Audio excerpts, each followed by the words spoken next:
What is going on, kings and queens of this wonderful wonderland that we call YouTube? Today we are once again back with another review, this time one that I not only finally got around to finishing just last night, but I actually got to 100% it, which is something that really doesn't happen a lot for me. So, I'm pretty proud of myself. This time we're reviewing Life is Strange. Now, if you don't know anything about Life is Strange, it is a game that utilizes the butterfly effect, which is to say that the outcome of the game is very dependent on the choices that you make, which, if you know anything about myself or have been following this channel long enough, you know exactly why we are reviewing this. I've said it once, I'll say it 1,000 more times, I love choice-dependent games. Now, the challenge for me in this video is describing or reviewing this, or giving you a rundown of the story without giving too much away, because as always with these type of games, it's a story that I want you all to experience excuse me, for yourselves. So here we go. Let's give this a shot here.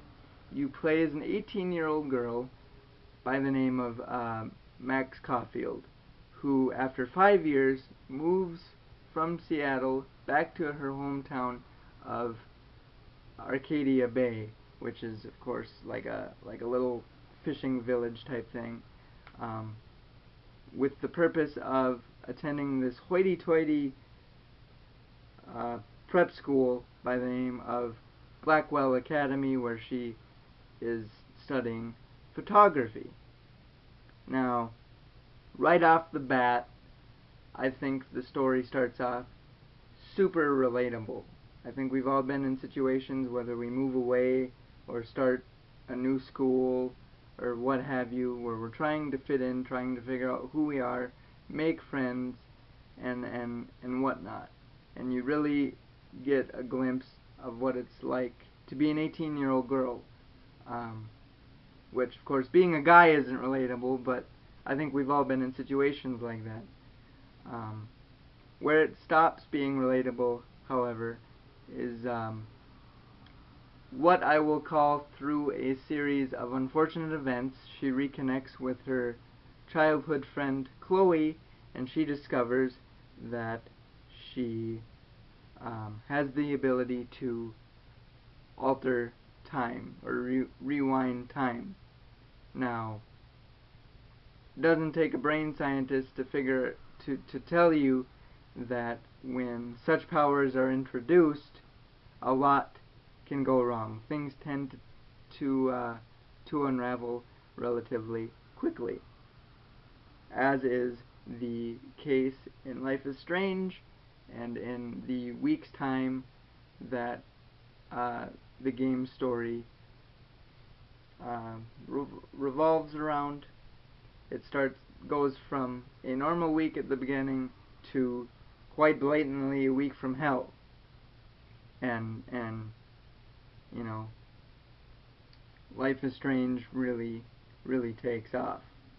Now, this review is kind of bittersweet for me, and the reason for that is because normally when I talk about a game like this, it's made by my favorite developer, or one of my favorite developers, of course, Telltale Games, or at least a developer that I'm not angry with.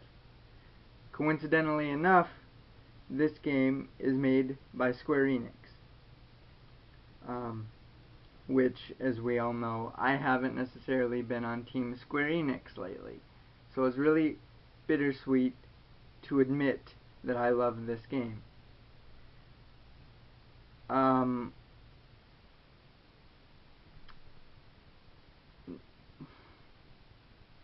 it's a lot harder than I thought.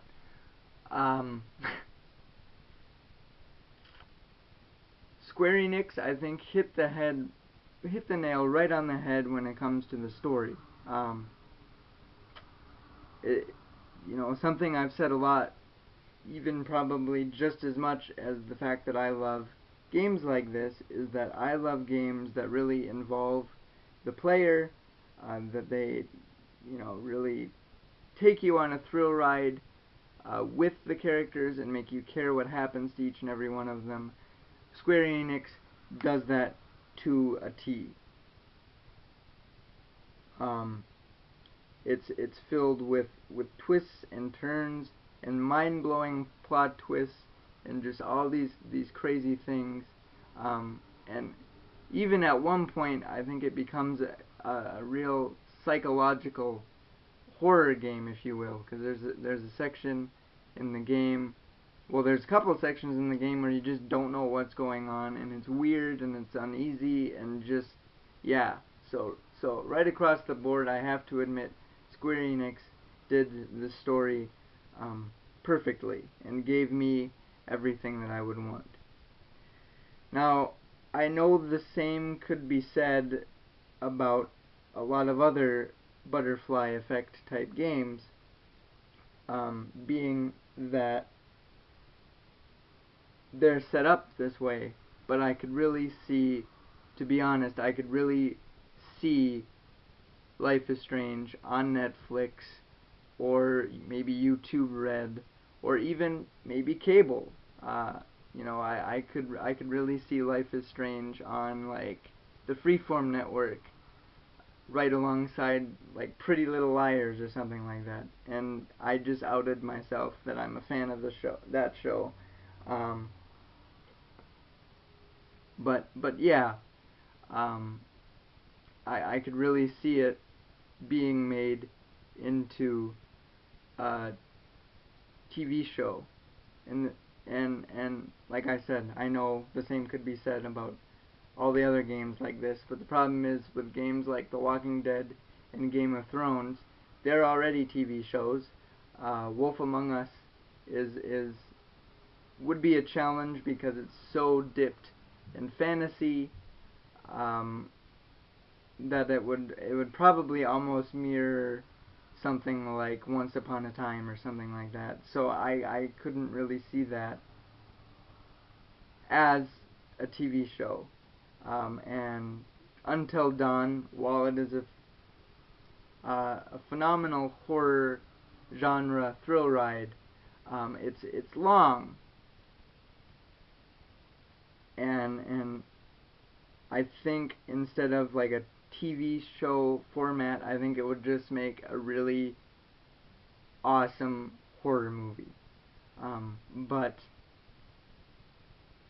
Life is Strange is a movie that I think has the plot and the situations where a mass audience will enjoy it just as much as gamers would. So yeah.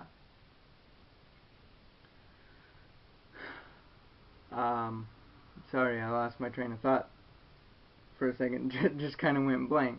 But yeah, Life is Strange I could definitely see being picked up and made into a TV show because it's easy, and I think it would be enjoyable by audiences.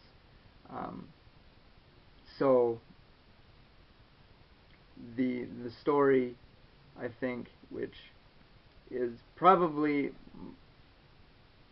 the strongest point for me in this review, is 10 out of 10. Another thing that I think was really good is the gameplay mechanics. Now, as per usual with consequence-dependent games, you make choices, and normally, what makes Life is Strange unique is that normally when you make these decisions, you can't change them.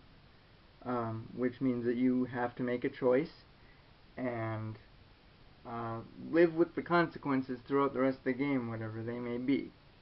With Life is Strange, being that Max has the ability to rewind time, you don't necessarily have to stick to one choice. If you're feeling uncomfortable or uneasy or second guessing yourself,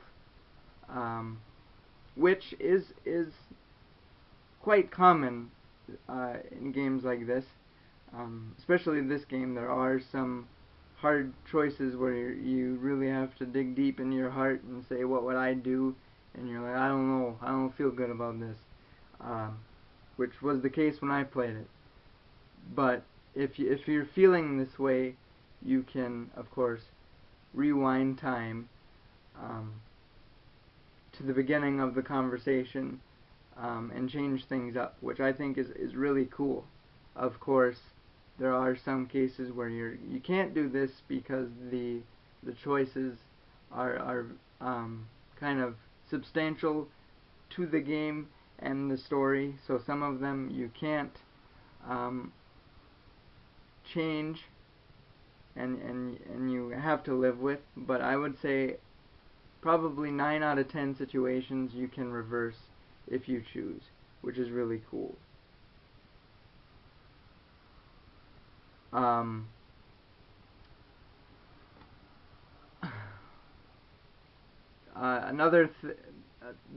The last thing that I can say I really enjoyed about this game is the art style. You know, the game is focused heavily around being an artist and drawing and photography and all that jazz. And I really think that the environment of this game and everything really encompasses that. And I'm not big into photography like some of you might be, but I can definitely appreciate a good picture, and there are plenty of beautiful, breathtaking sceneries and different things that you just don't see every day. Now, with that being said, I have to admit that I'm aware that I probably didn't get the best or supreme graphical experience because I played it on my PS3 instead of my PS4, which, you know, means that I kind of short-suited myself, but I still was impressed with some of the pictures that you have to take, and some of the things you just see, like sunsets and things like that, is just really cool, and it kind of complements the art style, I think. And speaking of photos, which kind of loops me back to the gameplay mechanic, the collectibles in the game are actually optional photos. You go throughout each chapter and each level and look for photos to take, which in turn some of them are just kind of like, okay, well, that's, you know, it's a photo, but some of them are like, you know, wow, that's a great picture, which I think is kind of cool. That it's a cool choice for a collectible because it really encompasses a lot of the personality of the main character, and of course, as I said, kind of the main focus and kind of the artistic art style of the game. So that's cool. With those 3 things out of the way, unfortunately, now it's time to get serious for a second, because there are some things that I did not like about Life is Strange. And right off the bat, before I dive headfirst into them, let me just say directly to Square Enix that these 2 things are very, very unfortunate, because to me they are completely avoidable. So it's disappointing in the sense that they didn't have to be there. They're fixable, and they're things that I certainly would not expect from a developer, a good developer such as Square Enix.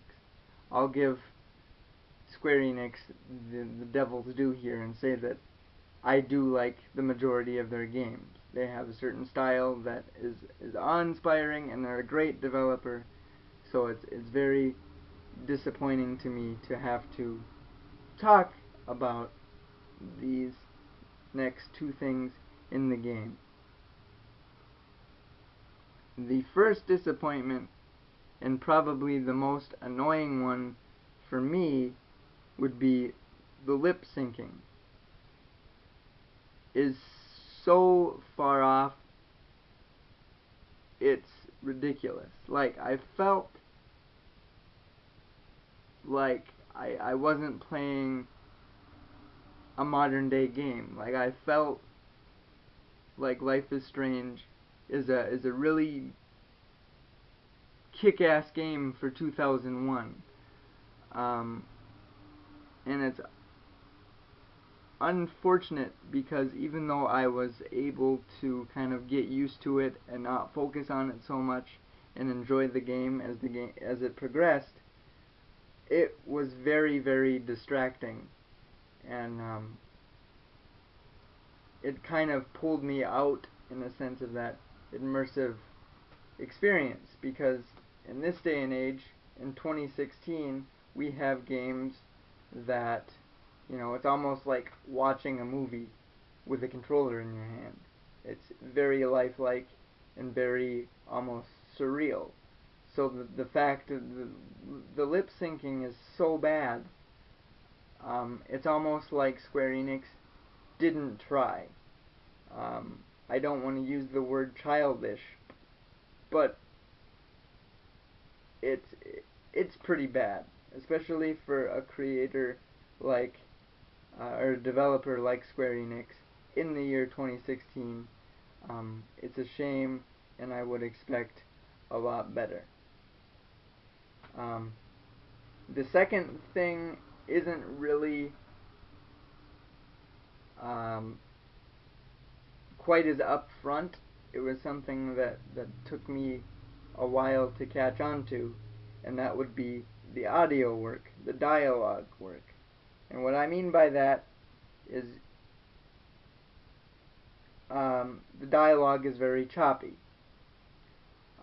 especially if there was a lot of things on the screen happening, like background noise or people in the background or what have you. If there was a lot of things going on the screen, whether it be audio or video wise, some of the audio would cut out or skip. Like the voice actor would start pronouncing the word like a C sound, like a k to say could, and he'd say k, and then you wouldn't hear the duh at the end of the word. So it would, it was very choppy, which is very unfortunate, and yet I believe another sign of shoddy work, especially for the standards that Square Enix have, and that I think gamers hold them to because of games like Kingdom Hearts and Final Fantasy and Hitman and stuff like that. It's almost like it was a juvenile amateur indie developer, and I don't want to tear the game apart too much, but they are things, like I said, that are there that were totally avoidable and totally fixable, and it's just a shame that they were there. But in closing,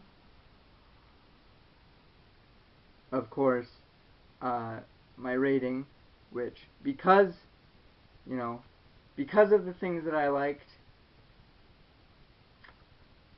but also because of the things I didn't like, I would have to give it a solid 7 out of 10. And I think, as always, it's a game that people should check out, but be mindful of the things that are wrong with the game that I pointed out, and maybe there's other things that the individual in yourself have found that I might have missed. But I would implore you to check it out and definitely attempt to overlook the game's flaws, because overall, whether it be gameplay wise, graphical wise, or story wise, it is a very, very enjoyable game. And as disappointed as I am in the work quality and some of the things from Square Enix, I do have to give them a pat on the back at their attempt at this butterfly effect style game. So, in closing, a recap, of course, would be that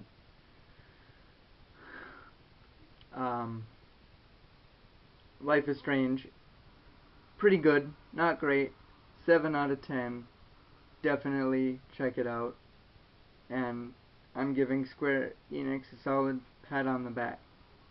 So with that being said, until next time guys, as always I salute you, and remember, we're all mad here.